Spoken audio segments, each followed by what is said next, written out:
Hey everybody, it's Carlos from Immortals Inc. podcast again. I have Mikey on the mic. On the mic, on the keyboard. And then once again we have Travis Miller with us. Yeah. We were just talking about some conventions, and Travis loves Lamentations, the Flame Princess almost as much as I do. Probably for different reasons, but hey, it's fun. He told me about a book, which I heard of, but I never had, and I'm going to see if I can get it in the store. It's called The Deck of Weird Things. Now, in D&D, there's a deck of many things, and wonderful things happen, like you get all this greatness and happiness. You get to draw from the deck, and everybody's happy because it benefits the party.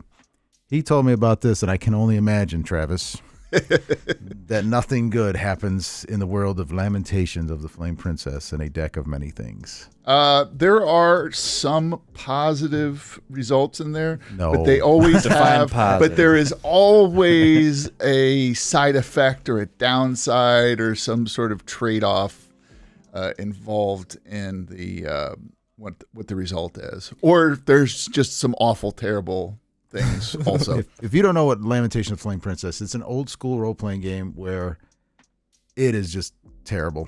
It is. It's not a terrible game, but it's just that the world is just terrible. If you touch magic, why? Why would you ever do that? It's like the 40K universe's vibe meets incest and anything. meets fantasy. Yeah, it's just terrible. And but it's a fun, really creative. Would you say it's a true horror? Like It's absolutely a horror game. Truly creative too. And really one creative. of the things in the original box sets that James put out, and I'm sure there's probably a blog post on his early blog post from like 2010 or something where he's talking about this. One of the things that is not in the book are monsters and magic items. Mm-hmm. Like you will not find those in the official rule books. You will find a unique magic item or a unique monster in an adventure, because he doesn't want normal stuff in his games. He wants you to build whatever your characters are. He wants you to build weird, terrible things. He doesn't want. I mean, that's literally. I don't want to be the bad guy here, but I'm going to need you to come up with something terrible. I mean, or when he writes an adventure and publishes it, every monster and every magic item in those books are weird, terrible, awful things that maybe have a positive use or like a thing that you can actually do that's beneficial, but it always has a downside. It always has some sort of terrible dilemma. You're like, I don't really want to use this, but we're in such a terrible situation that my choice is die horribly or be maimed or be cursed, or grow a third eye. I brought in. I did a review of Curse of the Sister Brides. Yes, Daughter Brides. Yeah, the Daughter Brides. Curse of the Daughter Brides. Don't get it twisted. It's already twisted enough. enough. And I brought it into Mikey. We talked about. He's like, what is that? I gave him no heads up about what was coming, and he's like, No, actually, like 2 days before we filmed it, I went in his office and I opened the book and I went right to the family tree page, and I was like, I closed it in like 2 seconds, and then we put it out. You tried showing it on the episode, and we were like, we're not going to show that, man. But it's just, it's curtailed for that. There's nothing good about it, and it's a really good story of problem solving in a terrible world. But anyway, so he came out with this deck of many things. Yes. And why don't you, or weird things. Sorry. Deck of weird things. And why don't you, what's the story? How'd you run into it? Or well, I first came across it at the North Texas RPG Con. I was playing a game with James, and pretty early in the adventure, we found the deck of many things on a corpse. Weird things. Sorry, deck of weird things on a corpse in a chapel, and pull it out. And the way the magic item works is when you touch it, your character immediately knows how it works and what to do with it. And the way it works is 3 characters have to agree to draw a set number of cards. No. All at once. So and the way it works is in play is everybody has to agree to draw a card. So at least 3 characters have to agree to draw a card, and then all the cards, and you have to agree to draw at least, I I don't think if you have to draw 3 or everybody agrees to draw the same amount. Oh. So all the cards are dealt out face down that you're going to use. And then one at a time, starting with, whoever. Oh, not same time? Not at the same time. You flip over your card, and then the referee reads the result of the card. And I say we do that right here, right now, with one for each of us. Oh, I didn't even. And I'm obviously gonna have to bleep it out. I'm gonna have to bleep it out. So I'm gonna go first, and then I'll hand it to Travis, and then you can hand it to you. See, that makes it worse because you're just. Whatever happens to the first guy, you already agreed. You can't get out of it. You can't get out of it, which makes it even better. You're in the terrible world of the Flame Princess, so you're stuck. Just one. We're gonna all agree to one right now. We got the if you guys can see the back of the card, I'm not looking at the front right now. I'm zoning out. It's a nice little, pretty dark. You say this was from an Akron artist? Yeah, from Akron artist named named Sean Sean Koss. It's really cool. Yeah, he does great stuff. Any Means Necessary is his website. He does really good, amazing, dark and gloomy art. Nice. Perfect for the setting. Exactly. So here we are, 3 intrepid adventurers in this terrible world. We find the deck. We all agree that we're going to take one card. Yes. Do we know, does it tell you that terrible things happen or good things happen? Well, does the deck lie to you? If you're playing Lamentations of the Flame Princess, you pretty much know. You should be aware. Would your character in game know? It would tell the character that terrible things are about to happen. Or if you never played the world of Lamentations, would you go, oh, are these powers something I'm going to get and it's going to be good and beneficial at all times? I would say. Does the deck lie? I would say, well, the deck might very well lie, but the basic notion is that it's going to be bad. It's probably going to be bad, but hard to tell. Might be good. So anyway, our first young man. I got the Joker card. Oh, so nice. I don't know is it what the black that Joker means. or It is the red Joker? It's the black one. Well, that means immortality, and that is on page 16. Immortality. Drum roll. That can't be good. No, that can't be What good. do I have to achieve to get that immortality? Or what are you going to turn into? Spades Joker. The drawer, that's you, can never again gain experience points. You were good. You were as good as anything you will ever be. Wow. But you're immortal. Okay, so I'm basically just stuck at the base. So if you're at level 1.